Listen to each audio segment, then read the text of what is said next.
ಬೆಂಗಳೂರು ಗ್ರಾಮಾಂತರ ರಕ್ತ ಚಂದನ ಕಳ್ಳರ ಬಂಧನ. ಆಂಧ್ರಪ್ರದೇಶ ಮತ್ತು ತಮಿಳುನಾಡಿನಿಂದ ಅಕ್ರಮವಾಗಿ ರಕ್ತ ಚಂದನ ಸಾಗಣೆ.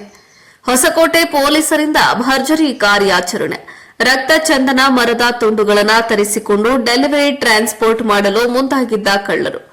47 ವರ್ಷದ ಏಜಾಜ್ ಶರೀಫ್, 47 ವರ್ಷದ ಫಯಾಜ್ ಶರೀಫ್ ಮತ್ತು 34 ವರ್ಷದ ಸಾದಿಕ್ ಖಾನ್ ಎಂಬುವರು ಬಂಧಿತ ಆರೋಪಿಗಳಾಗಿದ್ದಾರೆ.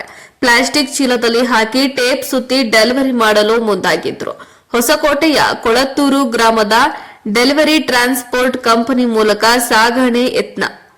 ಹರಿಯಾಣದ ವಿಷ್ಣುಕುಮಾರ್ ಎಂಬುವವರಿಗೆ ಪಾರ್ಸಲ್. 25 ಲಕ್ಷ ಬೆಲೆ ಬಾಳುವ ರಕ್ತ ಚಂದನ ವಶ. 1039 ಕೆಜಿ ತೂಕದ 102 ತುಂಡುಗಳು ವಶ. ಹೊಸಕೋಟೆ ಪೊಲೀಸ್ ಠಾಣಾ ವ್ಯಾಪ್ತಿಯಲ್ಲಿ ಘಟನೆ. ಬೆಂಗಳೂರು ಗ್ರಾಮಾಂತರ ಜಿಲ್ಲೆಯ ಹೊಸಕೋಟೆ.